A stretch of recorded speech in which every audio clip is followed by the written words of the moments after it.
And welcome back to EDH Deck Building. I am your host, Demo, and let's talk about power level in the Commander format. I'm actually going to be talking about the EDH Multiverse. It is a web page created by a patron of mine that I thought for sure, man, I got to talk about this on my channel. It is super interesting, but it involves power level. The power level discussion to me is, the traditional way it is done. My deck is a 5, my deck is a 7. It is already completely subjective, the rating system. But even if you really define it, like I see a lot of people will define, a 7 is my deck's trying to win, blah, blah, blah. That also is not even, because again, it's only your personal opinion. And so it's not super productive. The way that this person is doing it is a lot better, a lot more accurate, I think. And I'm going to give it some attention because I actually think it is an interesting discussion and it works pretty good. So here we are, the EDH Multiverse Power Level Guides for Navigating the EDH Landscape. That is what this is for, okay? A multiverse format, and they go into describing Commander and what exactly it does. And look at that. That was not planned. Super interesting. Love it. This is great things. There's me, Demo from EDH Deck Building. Put a quote on there from me. Of course, he asked me to put it on there. This bottom part is the important part. Trying to win and trying to prevent others from winning are two fundamental drivers in the game. And that is one big thing they're doing here that people really never take into the power level of their deck, is that stopping your opponents from winning is also very important in the power level of your deck. And again, if you look at CEDH decks, of course, all of them are very much like at the Thassa's Oracle, whatever the easiest, quickest way to win a Commander game, but also they wouldn't last 5 seconds if they didn't have ways to stop their opponents, because their opponents are trying to do the same thing. You got to have the Force of Wills. You got to have the Angel's Graces and all that stuff, because you're not going to win any games unless you get completely lucky. There's no way you're ever going to win a game unless you're also stopping your opponents from doing what they're doing. So that is another super important part with the power level of your deck. In EDH, the extent to which these two drivers are pursued will lead to different experiences that different players prefer. The EDH Multiverse Guide uses those drivers to describe how expectations about EDH can differ and how they can impact gameplay. The chart paints a picture of the EDH landscape and gives pointers on how you can navigate it in many interpretations, like assessing for what types of EDH your decks might be suitable, what you can do to increase the format coverage of your deck suite, how you can express what kinds of EDH you prefer using language anyone can understand, that's very important, what questions you can ask and answer to gauge expectations, and what you can do to get into the same ballpark. Very thorough. So let's take a look at the guide they have there by Beebles. That's the guy. So a guide for aligning on the EDH experience. What kinds of EDH do you want to play? So here it is. And this is essentially sort of like a graph, right? And on the side here, we have what's the expected winning power. And on the bottom, what's the tolerated stopping power, right? So those are, again, we always take this into consideration, right? The power level. What is the, do you have that Thassa's Oracle? Do you have that really easy win con in your deck? Do you have that combo? We don't really take this into consideration, though, which I think is very interesting, right? And the most interesting thing that I found is when I looked at this and analyzed my deck, which of course all you guys should be using. For me, almost every one of my decks falls into the same categories here. You guys should also check it out. And again, some people have the super jank, like way on the bottom here, and then you have some powerful ones as well. For me, I'm kind of in the same pocket with most of my decks. Obviously, some of my decks are more powerful than others, but for the most part, they fit in the same spots. So if we look at the power level of the deck, right at the bottom here, 1 star, not for power, jank decks. Decks were built to do something different than win, and we'll rarely win a game without help, right? And it says, do my thing. You just want to do your thing, right? Total jank. That's the thing in the corner here. So you're just making, like a hug deck would fit in there. The hug decks that have no interest in winning. There are hug decks. They're sort of like secret hug decks where, yeah, you're doing that, but you also want to win. I made one recently, a black-white deck where I want my opponents to draw cards, but I do definitely, that's not at the bottom here. It's a little bit higher up. These are the ones where you just really don't care if you win or not. You just want to do your thing, right? I don't have any decks like that myself. 2 stars, lower power casual decks. Knocking out opponents will usually happen one at a time, and some help from other players is required, right? So, and I've said that in my WinCon video, funny enough. I did my WinCon video where I talked about your WinCon is my WinCon. And for me, and I find in most casual games, that's the case. You have one opponent with a Psychosis Crawler, another one with a Gutter Snipe. Everyone's hitting everyone else's life totals. One guy's playing an Aristocrat deck, draining everybody. The other guy's playing an aggro deck, and he's attacking everybody. We're all helping each other out, right? Unless you have an I win the game combo, or you have some way to drain 140 life, likely what's going to end up happening is you're going to have your opponents help you out. I would say most casual commander decks fall into that category. Most of mine fall into that category. That's right. That is where I would put the power level for most of my decks, right? Because if we look at mid power level, so 3 stars, mid power focused decks can often do so between turn 9 and 12, or by controlling decks of that speed. So I would say I definitely have a few decks in here. These 2 for sure are where I'm at. I would say I have a few decks in here. I mean, I don't think I have a single deck that can win before turn 9. Highly unlikely. And usually I require help from everyone else. If I was to do it all on my own, I could, but it would probably take more like 12 turns. So, I'm definitely in here. Like, I would say probably half my decks are mid power, and then the other half are low power. However, there's more to get to. We'll get to that though. We'll talk about the power level first. High power optimized decks.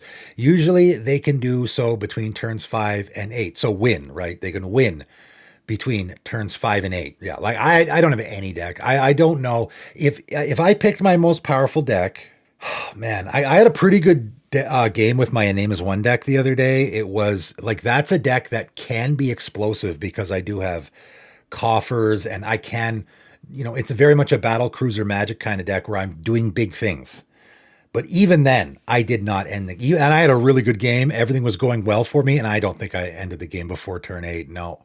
So I don't think I have a deck that can end the game before turn 8. I don't think it's possible. Even if everything's going perfectly my way and nobody stops me. Yeah, I don't have any deck that fits into there. Do you? Do you have a deck that fits in high power optimized so you can win the game? As long as everything's going well for you, everything's working out, you're getting the pieces you need and no one's stopping you, very important. Can you win the game on turn 5? In my opinion, if you can win the game on turn 5 without anyone stopping you, I think that's like a CEDH deck, right? Here we have high power casual EDH. For me, that's like really on the cusp of CEDH though. Turn 5, really? Like it says, play to win, but not at any cost. Leading to casual competitive games, turns 5 or 8 are crucial. But then, of course, at the top, all power competitive decks can do so reliably on turn 4 or earlier, and by controlling decks of that speed. So this is CDH. I would honestly say this one, the 4-star one, is also, you could put a CDH deck in that conversation. Right? So winning the game is all that matters. That's why that's up here, right? And you see here glass cannon, right? And what's a glass cannon? Well, a glass cannon is a very explosive deck that's winning at all costs. However, it's extremely fragile, right? Things can go wrong very easily. And of course, the easiest way for things to go wrong is your opponent interfere with, hey, I got my Kiki Jiki to see your Exarch combo and I'm going to win the game. Just path your guy, right? As soon as someone casts a removal spell, counterspell, anything, your combos, that's it. You're done, right? And you got nothing left. And likely, like a glass cannon for me is a deck that really, like, you are putting all your eggs in one basket. If it doesn't work out, you're screwed, right?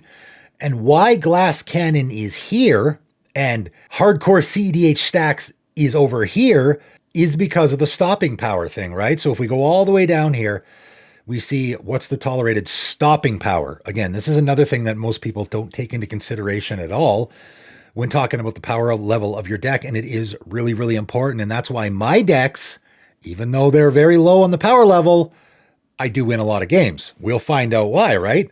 So at the bottom here, let's see what happens, right? People are just like, who cares, right? That is definitely not me, okay? I am a kind of guy who I don't like to just see what happens. It's one of the reasons I don't like chaos decks, right? This is where chaos decks are going to lie, I think. The true chaos decks where let's just warp world and, right? To me, those decks are in the total jank category. No impact lenient decks. Opponents will be able to advance their strategy uninterrupted most of the time when facing. So in other words, you don't have any interaction. You don't play any removal. You don't, again, you could put the hug deck, the real true Feldergrift hug decks that don't care at all about the outcome of the game and probably don't play any removal would fit in here. Probably a lot of chaos decks would fit in here. Funny enough, again, the glass cannon decks fit in here. This sounds like, man, this guy doesn't care at all about the outcome of the game. No. He wants to win. He's up here. He's playing, and I've come across decks like this. Even in CEDH, sometimes people play decks like this. It's kind of silly.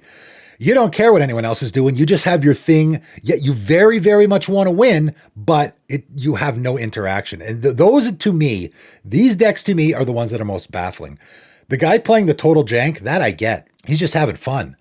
The decks to me, and this is why I say removal wins games, right? You're not going to win. This glass cannon deck, you're never going to win with. I mean, you just have to get extremely lucky. You have no interaction.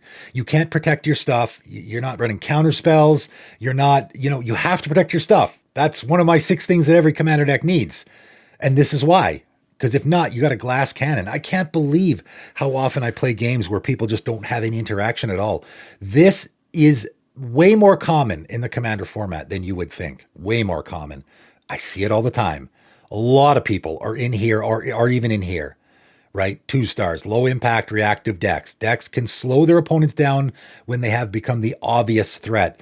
These are the people that run like 1 or 2 board wipes in their entire deck. I'm the guy who if I don't draw a board wipe every single game, then I don't have enough board wipes in my deck. The reason why, do I have to cast a board wipe in every game? Likely I do. But more so I'm doing it because guess what? Nobody else is playing enough board wipes. I'm always the sheriff in every game. I'm the sheriff because no one else is running enough removal. And everyone's looking at each other. Dude's going off with his Avenger, his Zendikar, and he's got 30 plant tokens and he's putting counters on them. And everyone's looking around at each other like, hey, what's going on here, man? And who's got a board wipe? Yeah, I already cast mine. Where's yours? Decks can slow their opponents down when they, like in the very specific, like guys who will put a swords and a path in their deck, and that's it. And again, the versatility of removal is very much important here as well, right? You're just putting creature removal in your deck? What about, dude's got a Rhystic Study, right? Guy's got a Rest in Peace, and you're playing a graveyard deck. How are you going to get around that, right? So versatility of removal very much matters here as well. 3 stars, mid-impact balancing decks. Decks can bring their opponents back in check several times during the course of a game. I'm definitely, at very least, in there. And this is the bare minimum for me. Again, as far as I'm concerned, if you're in these bottom 2, you're just playing a total jank deck and you don't even care what happens in the game. You better be playing a hug deck or a chaos deck. And I've even seen hug decks that are playing a decent amount of removal and counter spells. So you better, if you're in these 2 categories for me, you better not care at all what happens in the game. You're just throwing caution to the wind, right? So as you see, casual EDH, play to socialize. Everyone has room to try out their creations. Turn 9 to 12 are crucial. So basically the game likely will be ending between 9 and 12, right? Which to me, that's a pretty good, yeah, I agree. That's a pretty good length for a command. I mean, most casual commander games I play on my channel or on my Discord with my patrons, I would say rarely are they less than an hour, although it has happened a few times. Again, I would say the only time that happens is when people aren't playing enough removal. Usually 1.5 to 2 hours is how long the games are. Is that like super long? All my patrons and me were like, okay, let's play a game. We all know that we're likely going to be investing 2 hours of our day. That's the whole plan. That's the idea. If the game lasts less than an hour, I don't feel satisfied, right? Again, it's happened a few times where the game is done in like 50 minutes. And of course, everyone's just sitting there going, oh, that was quick. Guys want to play another one, right? Because that was too quick. We were expecting to play longer. So 9 to 12 turns, absolutely. At least that much. So this is what they would consider casual EDH in here, okay? So your deck should not be higher than this, which mine definitely are not. Again, I'm probably here. And your deck should probably be in here, which I would say most of my decks are. However, if we move up one, 4 stars, high impact resistant deck. Decks can give their opponents a very hard time, sometimes shutting them down temporarily. Man, I might be in there. Like I play a lot of interaction. I play a lot of removal. I play board wipes. I play, again, I play sheriff. So I might be in here with a couple of my decks. Obviously, color matters. My mono red Browlin deck is definitely not going to have. I only have as much as I can have, right? So if you're in a mono red deck, right, a Rakdos deck is going to have trouble dealing with like enchantments and stuff. You're not going to have any counter spells. So, certain decks, obviously certain colors, if I'm playing white and blue, I'm obviously going to be more here. I'm going to be more 4-star high impact. I would say my Danik deck, because it's white blue, is more in this area. My Tishana deck, because it's blue green, is more in this area. I definitely, in fact, I just played a game on my Patreon where one guy, funny enough, he was also playing a Simic deck. It was just nonstop bomb after nonstop bomb. He was playing one of those old school Simic decks with just Jin Cataxius and Mana Reflection, all that. And the other opponents, the other players in the game were just sitting there going, oh, well, this game's over. And then it comes around to my turn and I got an answer and I got another answer and I got the deck's full of answers. It's not a super powerful deck. Again, it's here. My Tishana deck, which might be my most powerful deck, is a low power casual deck. Knocking out opponents will happen one at a time and some other player's help is required. How do I win with that deck? I don't even have a Crater of Behemoth. I attack with my commander, I guess. I don't actually have really any win con in the deck other than I just attack with my creatures, but I'm probably here, right? So even though that deck is almost not even, like I really don't have a win con, it's in here, right? Casual brews that require a more tolerant table. Yeah, a couple of my decks would be, I guess they would consider almost not casual because there's too much of a control-y theme. That does actually play into it a lot. But again, I'm maybe mid-power, maybe. Definitely not my Tishana deck. I have a couple decks that you could maybe call mid-power as far as focus towards winning. But most of my decks are either 3 or 4 stars down here. Controlling the game? Yes, please, right? That's kind of me. 5 stars, all the stops, denial decks, right? So the brawl decks, the stacks, you're just stopping your opponents from doing stuff, right? Decks can shut their opponents down entirely, completely preventing them from playing the game, which, okay, now you're having an answer for everything your opponent does.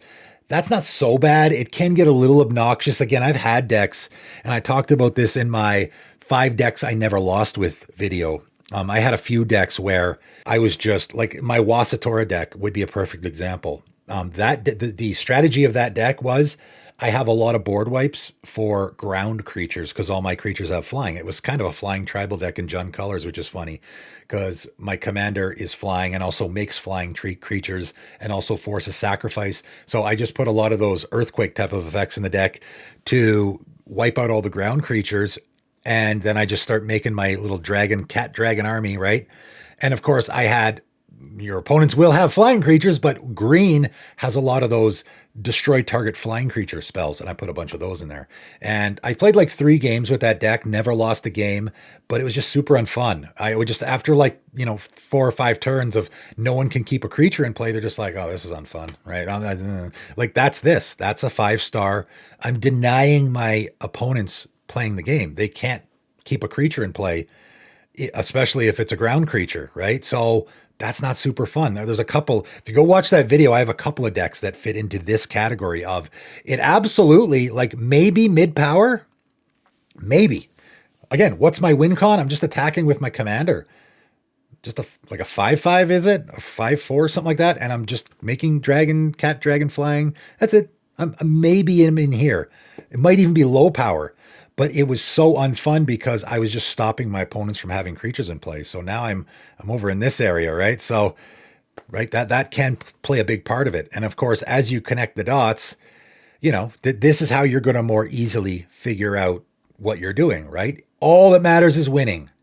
And I have all the denial in the world. I'm up here, CEDH and stacks. I guess CEDH stacks are 2 different things here. You can just play a hardcore stacks deck. Funny enough, you can play a hardcore stacks deck that isn't about winning at all. Nobody wins decks. Yeah, there you go, right? And I've seen that. I've seen the people, I guess these people just don't like like watching other people suffer. They just play stacks decks. Grand Arbiter Augustine, right? I saw that a lot back in the day. People would play Grand Arbiter Augustine decks and they had no win con. Again, that's, and a lot of people will say, I don't mind an Armageddon, or I don't mind a stasis or a winter orb, as long as the game ends soon. You got a win con? Like, are you going to end the game soon? Or are we just sitting here? Again, for most people, and I would agree, that's no different than I'm taking infinite turns. And I'm not like, okay, you're taking infinite turns, game's over. With a stacks deck, that's why a lot of people just really hate stacks, is because the win is not a guarantee. And it's not assured, and it's sometimes not obvious, and sometimes they don't even have one. They're just locking down the game until everyone says, you basically force people to scoop. That's what this is. Everyone just scoops, right? So I will also say, if you're playing a Divine Intervention deck, that's also technically nobody wins, but I think most people will be okay with that. I have a patron with a Glunch deck, and it's kind of a huggy deck, and that's one of his game end. It's not a win con, obviously. It's a game ender in that deck, is he does the Divine Intervention thing. So there is that as well. So again, there's always a little bit of wiggle room here, but this is pretty good for, I think it's more accurate than, oh, well, my deck wins. Okay. Where though? Again, if you're a glass cannon deck, good luck. You're probably not going to win a lot of, like, that's how your deck is built. It's built to win, but I'm going to stop, guaranteed I'm going to stop you. Again, I talk about the gameplay video I had on my Patreon, where everyone's like, okay, we're going to bring our most powerful decks. And there was a little bit of a miscommunication. And the one guy who actually had a straight up CEDH deck brought his CEDH deck. But guess what? I was playing my Tishana deck, which, as I just discussed, has answers. It's got answers for days. And his deck, it was a Rakdos deck. And I would say it was a little bit of a glass cannon deck. So yeah, he would first turn Mana Vault. He was doing his thing, but I just stopped him. That's it. All it took was one counter spell or one Nature's Claim to stop him from going off. And, black and red ain't not a lot of counter spells there, not a lot of protection spells there. And he ended up being, despite the fact that he was playing a 5, whatever that 1, 2, 3, 4, 5 stars, all power competitive deck, he was the first person out of that game. So that definitely checks with this particular, like he's in here. He would be like, in this area. So it didn't actually work, right? And again, this chart very much goes into things that I say all the time, like removal wins games. You need removal. You got a glass cannon deck. You're not playing any removal. You're not playing any interaction. Good luck. You're probably not going to win. Even against janky decks, you likely won't win because someone will just stop whatever you're doing. Because even janky decks play removal, right? Even janky decks play counterspells. You need interaction, right? And again, protecting your stuff is another really important one. It's basically the inverse, right? Protection is the inverse of removal. You need both in your commander decks. There you go. EDH Multiverse. It is essentially a power level grading thing. That's how I see it. I hope I did it justice to my patron that I told them I would talk about it on my channel. It is pretty interesting. It is a pretty unique way to, and again, in today's day and age, you just very easily before a game, look it up on your phone and people can have a little bit of a rule zero discussion about that kind of stuff. Where exactly do your decks fall? That's the interesting part for me. Again, when I first looked at that chart, I'm like, yeah, I'm actually really low on the power level. Most of my decks are 2 as far as power level goes.